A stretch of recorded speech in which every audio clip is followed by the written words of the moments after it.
स्वागत है आप सभी का जीएससी वैभव चंद्रा चैनल पे।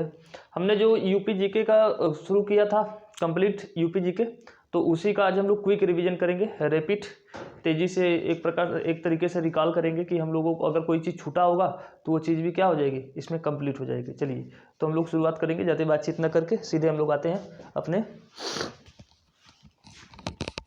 क्लास पे आते हैं। तो 1937 में हमने बताया था कि 1937 में उत्तर प्रदेश जो था इसका नाम उस वक्त पड़ा था संयुक्त प्रांत। इसी को कहते हैं यूनाइटेड प्रोविंस भी कहते हैं। इंग्लिश में अगर कभी पूछ लिया जाए तो इंग्लिश में याद रहे कि प्रोविंस, यूनाइटेड प्रोविंस था इसका नाम। प्रोविंस मतलब होता है प्रांत और यूनाइटेड का मतलब होता है संयुक्त। 24 जनवरी 1950 को इसका नाम क्या पड़ा, उत्तर प्रदेश। 24 जनवरी 1950 को क्या पड़ा, उत्तर प्रदेश। ये भी याद रहे कि इसी दिन उत्तर प्रदेश का स्थापना दिवस भी मनाया जाता है। इस दिन कब मनाया जाता है, उत्तर प्रदेश का स्थापना दिवस। फिर 1 नवंबर 1956 को उत्तर प्रदेश का पुनर्गठन हुआ। मतलब 1956 में एक बार हमारे यहाँ केंद्र सरकार जो था उसने एक नया अधिनियम पारित किया था और अधिनियम का रखा था राज्य पुनर्गठन अधिनियम। तो राज्य पुनर्गठन अधिनियम के तहत उत्तर प्रदेश का 1 नवंबर 1956 को क्या किया गया था, पुनर्गठन किया गया था। फिर 9 नवंबर 2000 को जब 2000 में 3 नए राज्य बनाए गए थे।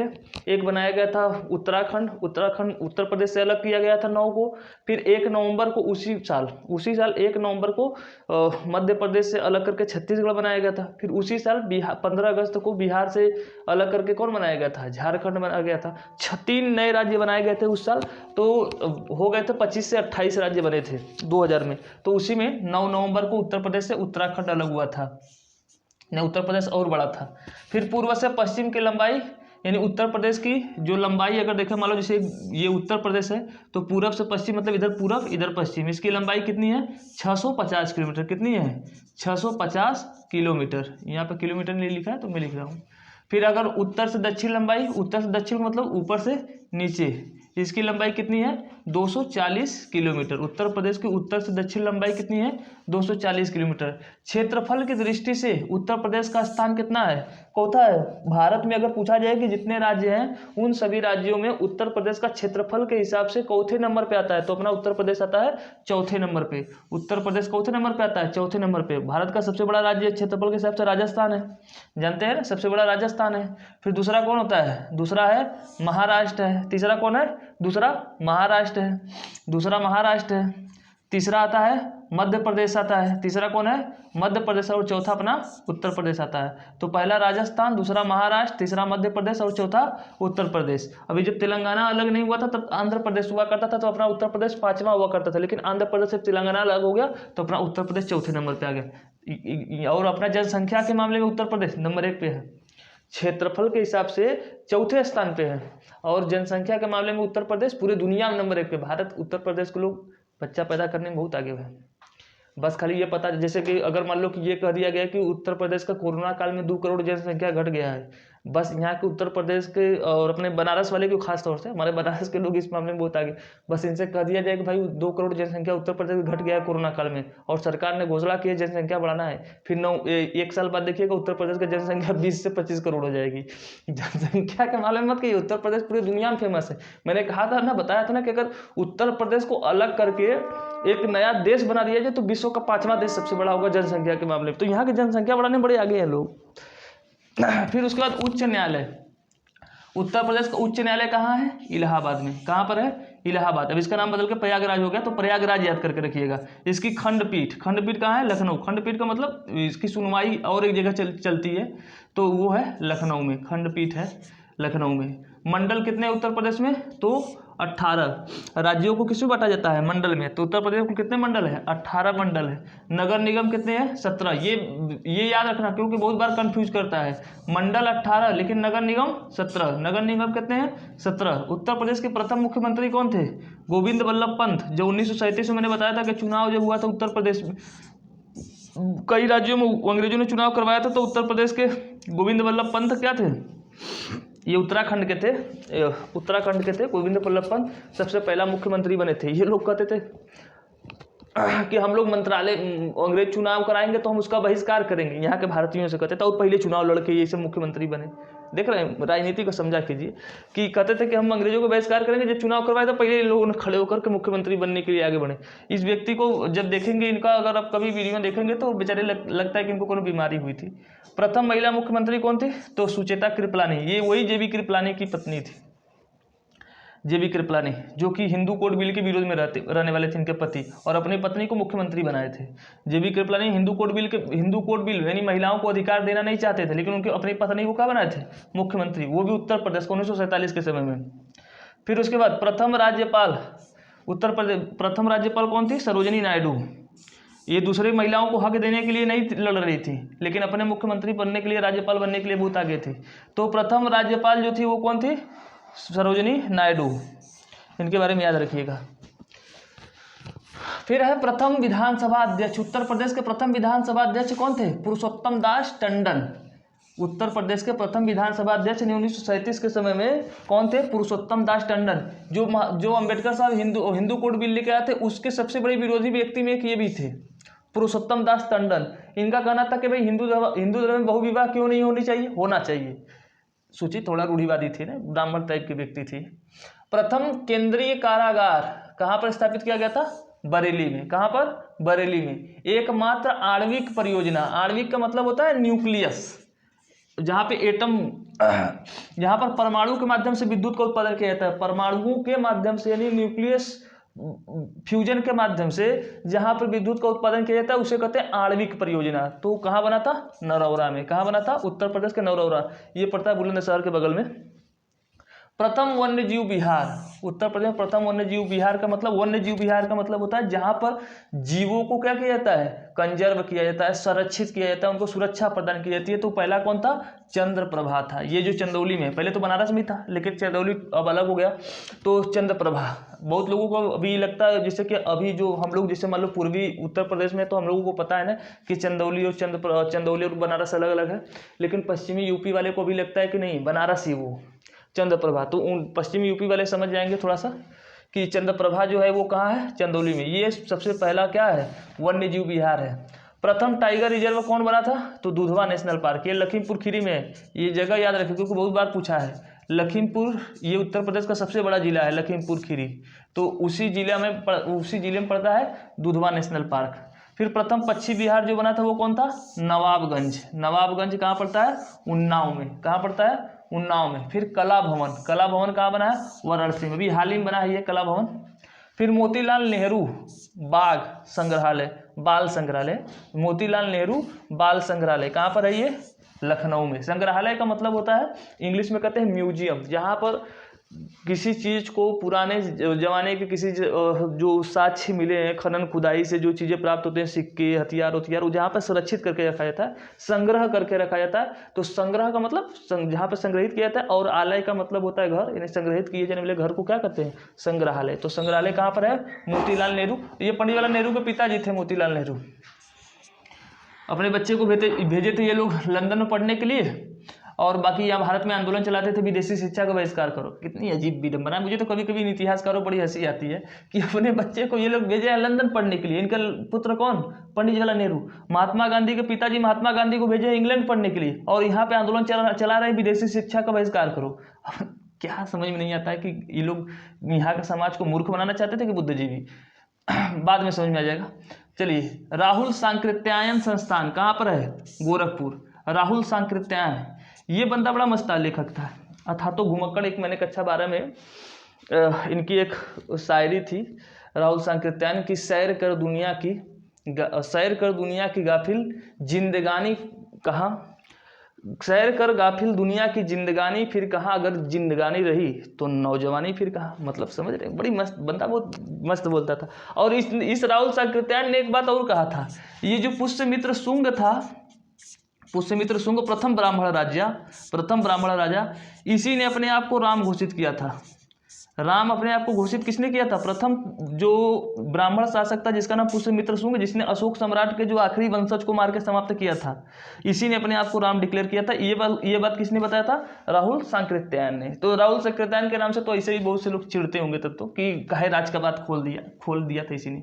फिर अब पांचाल इतिहास परिषद संस्थान। पांचाल इतिहास परिषद संस्थान कहाँ है? बरेली में। पांचाल क्यों भाई?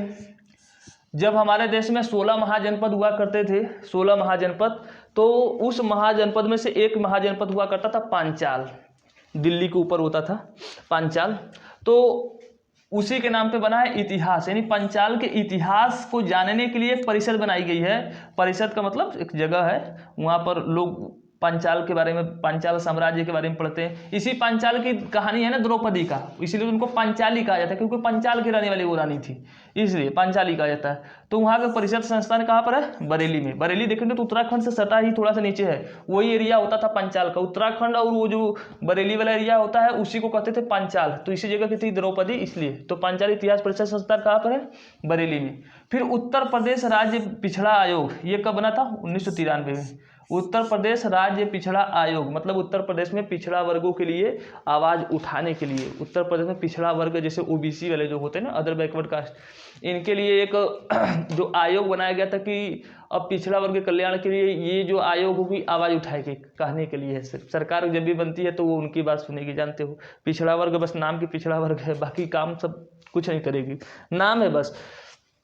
और देखना, इन जितने भी आयोग बनेंगे ना, सबके अध्यक्ष जो होंगे वो सुप्रीम कोर्ट या हाई कोर्ट के जज बनाए जाएंगे। ये ऐसा क्यों ऐसा होता है उसको हम लोग बाद में समझेंगे। उत्तर प्रदेश राज्य अल्पसंख्यक आयोग कब बना था? 1994। देखिए, पिछड़ा वर्ग आयोग बना 1993 में, और अल्पसंख्यक आयोग कब बना? 1994 में। तो पिछड़ा वर्ग और अल्पसंख्यक, अल्पसंख्यक का मतलब होता है भारत में जो जो हिंदुओं को छोड़कर अधिकतर अल्पसंख्यक ही कहा जाता है। हिंदू को छोड़कर जिनकी जनसंख्या अधिक है उनको कहेंगे कि बहुमत में है, जिनकी जनसंख्या कम है उसे कहेंगे कि अल्प। तो अल्पसंख्यकों की कल्याण के लिए जो आयोग बनाया गया उसे कहते हैं अल्पसंख्यक। जैसे मुस्लिम हो गए, अल्पसंख्यक में आते हैं, बौद्ध, जैन, सिख, ये सब अल्पसंख्यक में आते हैं। तो उनके कल्याण के लिए जो आयोग बनाया गया था, आयोग मतलब एक प्रकार की विशेष समिति होती है कुछ लोगों का मिलाकर, वो बना था 1994 में। उत्तर प्रदेश मानवाधिकार आयोग, ये बना था 2002 में। उत्तर प्रदेश मानवाधिकार क्या होता है भाई?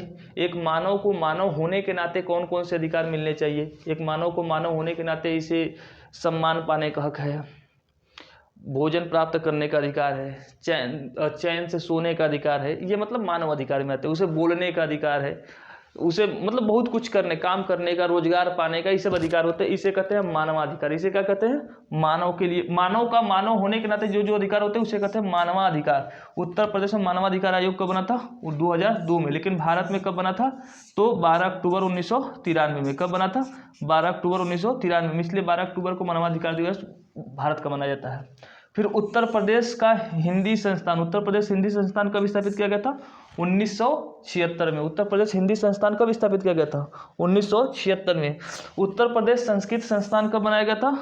1976 में। देखिए, हिंदी संस्थान 76 में, संस्कृत संस्थान 76 में। तो ये थोड़ा सा क्विक रिवीजन था, कुछ बातें और बच गई हैं तो मैं बस बता देता हूँ, उसको आप सुन लीजिए प्रेम से और याद कर लीजिएगा, क्योंकि याद करना जरूरी है। तो देखिए, तो एक आता है कि प्रदेश की जनसंख्या का प्रतिशत, मतलब अगर पूछा जाए कि भारत में, पूरे भारत में उत्तर प्रदेश की जनसंख्या प्रतिशत कितनी है, तो 16.5%। कितनी है? मतलब भारत की जनसंख्या जितनी है उस जनसंख्या में उत्तर प्रदेश का प्रतिशत कितना है? तो 16.5%। सोचो कितनी बड़ी बात है कि भारत में 28 राज्य और 8 केंद्र शासित प्रदेश है। तो अगर उत्तर प्रदेश को निकाल दोगे तो मतलब 35 राज्यों को, केंद्र शासित प्रदेशों को मिलाकर उनका टोटल प्रतिशत कितना हुआ? 83.5%। और उत्तर प्रदेश लेके अकेला 16.5% चपा रहता है हर जगह। भारी भरकम जनसंख्या वाला है ना, इसीलिए तो राजनीति में सबसे अधिक किसका चलता है, डंका चलता है? उत्तर प्रदेश का। भी 2022 का चुनाव आ रहा है ना, देखिएगा उसमें क्या होता है। सब एकदम हिंदू मुस्लिम करके एकदम मारेंगे कि सोचेंगे कि हिंदुओं का वोट पा जाए। फिर दशकीय वृद्धि दर कितनी है उत्तर प्रदेश की भाई? मतलब जनसंख्या पैदा करने के मामले में दशकीय वृद्धि मतलब एक औसतन होता है ना, तो उत्तर प्रदेश का उसमें है 20.22% है। कितना है? 20.22%। 20.22 मत याद कर लेना, क्योंकि दशमलव के बाद उसको हम अंकों में गिनते हैं। 20.22% है। फिर जनसंख्या घनत्व कितना है उत्तर प्रदेश का? जनसंख्या घनत्व का मतलब होता है कि 1 किलोमीटर लंबाई 1 किलोमीटर चौड़ाई लेंगे तो उसमें जितनी जनसंख्या रहने वाले होंगे उसे हम कहते हैं कि जनसंख्या घनत्व। इस जनसंख्या घनत्व के मामले में सबसे कम जो होता है अरुणाचल प्रदेश का है पूरे भारत में, लेकिन उत्तर प्रदेश का कितना है? तो 829 है। कितना है? 829। एक मिनट, थोड़ा सा इस पर मुझे डाउट है। 829 उत्तर प्रदेश का जनसंख्या घनत्व कितना है? 829। मतलब 1 किलोमीटर लंबाई और चौड़ाई निकाल के लेके आओगे उत्तर प्रदेश, तो इसमें कितना है? 829। अगर यही तुम अरुणाचल प्रदेश का 1 किलोमीटर लंबाई 1 किलोमीटर चौड़ाई लेकर के आ जाओगे तो कितने मिलेंगे वहां पर जनसंख्या? 16 लोग मिलेंगे। मतलब अरुणाचल प्रदेश में जनसंख्या मात्र 16 और उत्तर प्रदेश में आ जाओ 829, और वही दिल्ली के लेके आ जाओ 1 किलोमीटर तो यहाँ 11,725 के आसपास है। सोचो, बड़ी अजीब नंबर है। इसीलिए भारत की जनसंख्या इतनी अधिक है। फिर उसके बाद है लिंगानुपात। लिंगानुपात का मतलब होता है कि 1000 महिलाओं पर 1000 महिलाएं हैं तो इस पर 1000 मतलब 1000 पुरुष है, 1000 पुरुष है तो उस पर कितनी महिलाएं आएंगी? तो उत्तर प्रदेश में 912। 1000 पुरुष पे 912 क्या है? महिलाएं हैं। 1000 पुरुष पे 912 महिलाएं हैं। मतलब 88 लोग हमारे देश में रड़ुआ मरेंगे।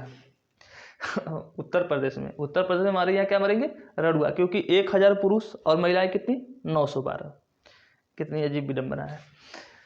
फिर उसके बाद है सर्वाधिक जनसंख्या। अगर पूछे कि उत्तर प्रदेश किस जिले में है, तो सर्वाधिक जनसंख्या उत्तर प्रदेश के जिले में है इलाहाबाद में। कौन से जिले में है? इलाहाबाद में है। फिर सबसे कम जनसंख्या कौन से जिले में है भाई उत्तर प्रदेश के? तो महोबा। कौन से जिले में है? महोबा। अगर आपने कभी आल्हा और उदल की गीत सुने होंगे, आल्हा उदल के, तो जो पृथ्वीराज चौहान के समय में थे आल्हा और उदल, जिनको पृथ्वीराज चौहान ने मार दिया था एक को, तो वही वाला आल्हा को मार दिया था, तो उदल गया था और उठा के पटक दिया था पृथ्वीराज चौहान को, लेकिन मारा नहीं, मारकर छोड़ दिया। तो आज भी उस महोबा वाले क्षेत्र में मानते हैं कि आल्हा का जो भाई उदल है आज भी जीवित है, घूम के अपने गीत गाते हैं। वो उन लोगों को अपना मानना है। जैसे महाभारत में कहा जाता है कि जो दुशासन था, शायद दुशासन था, कौन था, कि हमेशा वो आज भी जीवित है, तो आज भी कैलाश पर्वत के एरिया में घूमता रहता है। क्या नाम था उसका? नहीं, दुशासन नाम था शायद उसका। दुशासन जो उसका पुत्र था, जो द्रोणाचार्य का जो पुत्र था, अपस्थामा नाम था। अपस्थामा क्या नाम था? अश्वस्थामा नाम था। अश्वस्थामा, अपस्थामा नहीं, अश्वस्थामा। तो कहा जाता है कि आज भी घूम रहा है, तो ऐसे ही उनका भी है। फिर उत्तर प्रदेश का जो राजकीय पशु है वो कौन है? तो राजकीय पशु, राष्ट्रीय नहीं, राजकीय पशु बारहसिंगा है। अगर आप कहीं परीक्षा देने गए और उसमें ऑप्शन लिख के आ जाएगा कि बताइए उत्तर प्रदेश का राजकीय पशु क्या है, ऑप्शन दे देगा बारहसिंगा, फिर हिरन दे देगा, फिर उसके बाद दे देगा उसमें गाय दे देगा, फिर भैंस दे देगा, तो सोचेंगे उत्तर प्रदेश में तो हमेशा गौ माता के नाम पे लड़ाई होती है, तो गौगा होगा, लगा देंगे गौ माता को, फिर उसके बाद खा जाएंगे लड्डू। तो याद रखिएगा कि बारहसिंगा है। क्या है? बारहसिंगा है। फिर राजकीय पक्षी क्या है? तो सारस है। क्या है? सारस। भले उत्तर प्रदेश में सारस नहीं है, लेकिन राजकीय पक्षी का, इससे अच्छा कौवा चरखी रख दिए होते तो बढ़िया रहता, कम से कम सब देखे भी तो रहते। चरखी देखेंगे नहीं, वो एक ऐसी पक्षी है जो कभी डोलती नहीं है, हमेशा उछल उछल के चलती है। इस वक्त उत्तर प्रदेश में सबसे अधिक जनसंख्या मुझे लगता है इसी चरखी के है। बहुत बार तो हमारे यहाँ कन्याओं को भी चरखी कहा जाता है। फिर आगे है पुष्प। उत्तर प्रदेश का राजकीय पुष्प क्या है? पलाश। क्या है? राजकीय पुष्प पलाश है। और पलाश तो मैंने भी नहीं देखा, मतलब गेंदा का फूल लग दिया होगा तो बढ़िया रहा होता। कम से कम गेंदा पूरा उत्तर प्रदेश देखा है, गेंदा। और इसके बाद और एक फूल आता है बड़ा फेमस है, कौन सा फूल आता है? गुलाब तो बहुत बढ़िया हो गया ना, बेर्रा कुबेर्रा का फूल कहते हैं शायद ऐसे ही, तो वो रख दिया होता तो बढ़िया था। पलाश, लेकिन याद रखिएगा पलाश, नहीं तो बाद में ऑप्शन में दे दिया कुबेर्रा तो लगा देंगे, कहेंगे सर जी ने बताया था, तो याद रखना पलाश है। फिर राजकीय वृक्ष क्या है? तो अशोक है। क्या है? राजकीय वृक्ष उत्तर प्रदेश का क्या है? अशोक। ये याद रखने, इतने कुछ डाइवर्सिटी है। तो अब हम आगे उत्तर प्रदेश का फिर से आगे की चीज़ें पढ़ाएंगे, फिर क्विक रीजन इसी तरीके से जो बातें छूटे रहेंगे फिर उसमें कंप्लीट हो जाया करेंगे। चलिए, तब तक के लिए धन्यवाद और गुड नाइट। और वीडियो को लाइक, सब्सक्राइब और कमेंट करके जवाब दिया करो भाई, आप लोग बड़ी लापरवाही दिखा रहे हो आजकल। चलिए, फिर भी सभी को धन्यवाद जो लोग वीडियो देखते हैं। बाय।